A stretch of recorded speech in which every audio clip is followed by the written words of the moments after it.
I've reached the point in the pandemic where I can happily spend 2 days sorting buttons. But let's face it, you're at the point in the pandemic where you're about to watch a video of someone sorting buttons. Anyway, it's Colleen. Welcome back to my sewing channel. As a kid, I loved looking through my grandma's button tin. You know, the old cookie tin everyone's grandma used to store stuff? You'd open it expecting those delicious butter cookies, and instead, there'd be something boring like bits of hardware or office supplies. But my grandma used hers to store buttons of every color, size, and shape. And it was fun to run my hands through them, scooping them up, letting them run through my fingers, and then looking for matches and sorting them by color. Those little drawers at the beginning of the video were my version of the button tin.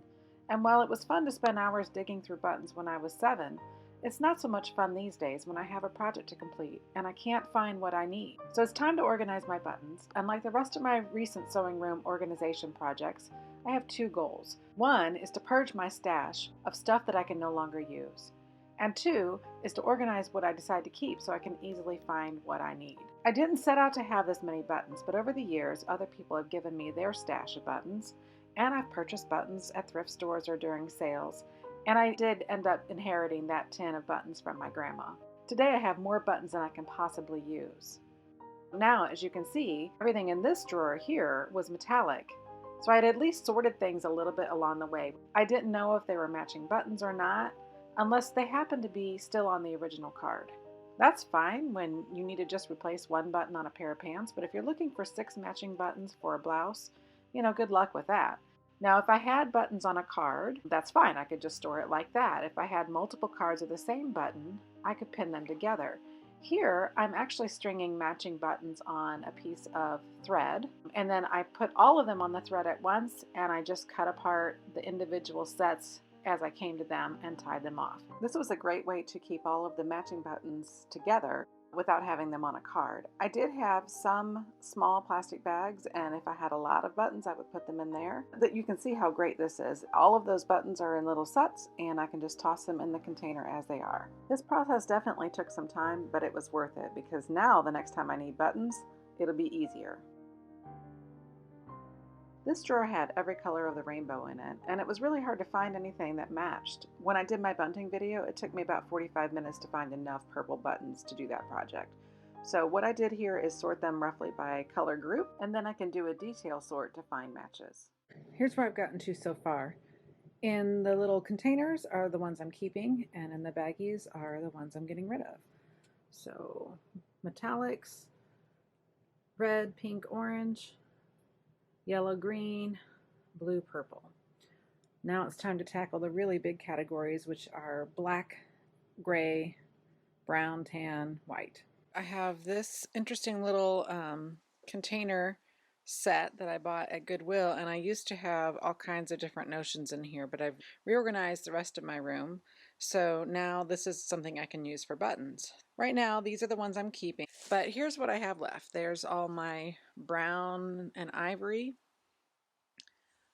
Those are all black, and those are all white and clear. A lot of these brown buttons came from my grandmother's stash, so after she passed away, she had a lot of these bags of buttons that were sorted by color, and there's a couple in there. Here you can see there's bags of these white and beige buttons. Those were all from my grandmother's stash. So after we cleaned out their house, those all came home with me, and I just can't in a million years use them all. So I've got to figure out what I'm going to do with the things I don't want to keep. But anyway, here's my progress so far.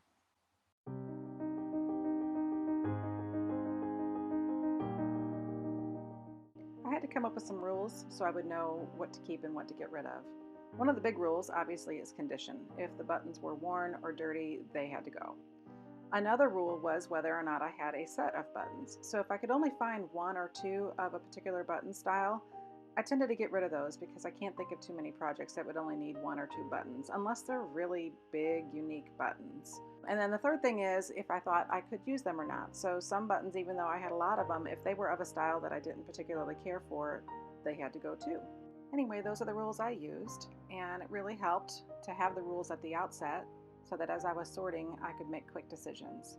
And obviously I didn't show you all of the sorting because that would have been boring. Here's the end result. These are all the buttons I'm getting rid of. So black, metallic, white, brown, pinks, orange, reds, blues, greens, yellows, purples.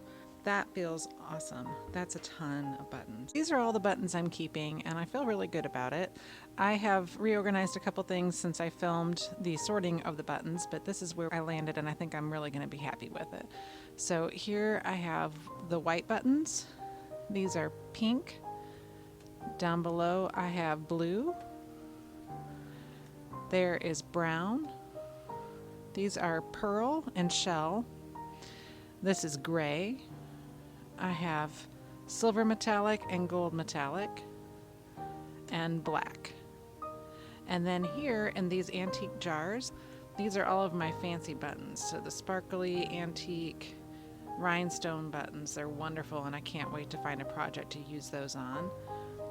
Then I have green and yellow in this jar, and then just a few red and orange in that jar. So I think this is going to work really well for me.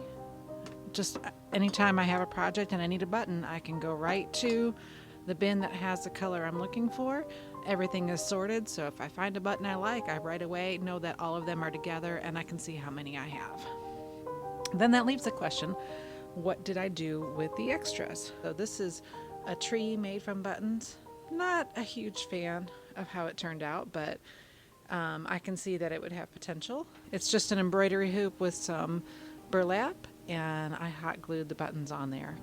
You could sew the buttons on there. I just hot glued them. But then here's another example of a way to use buttons. This uses one of those circles from the quilt that I had that I mentioned in my fabric sorting video. And I cut it out with pinking shears just like I did with the bunting, and hot glued it onto burlap in a very big embroidery hoop. And then there's a button with another one stacked on it in the middle, and I put buttons around the outside. Just a couple examples of ways you can use extra buttons. I am donating the rest of the extra buttons to my friend who is a teacher, and she said she could put it in the makerspace for their students. So anyway, I hope you like this video. It was a distraction on my way to sorting patterns, but it feels good to get rid of all those extra buttons, and now everything that I have is right here, and I was able to get rid of a whole 3-drawer storage unit from this spot. Thanks, have a great day. See you next time.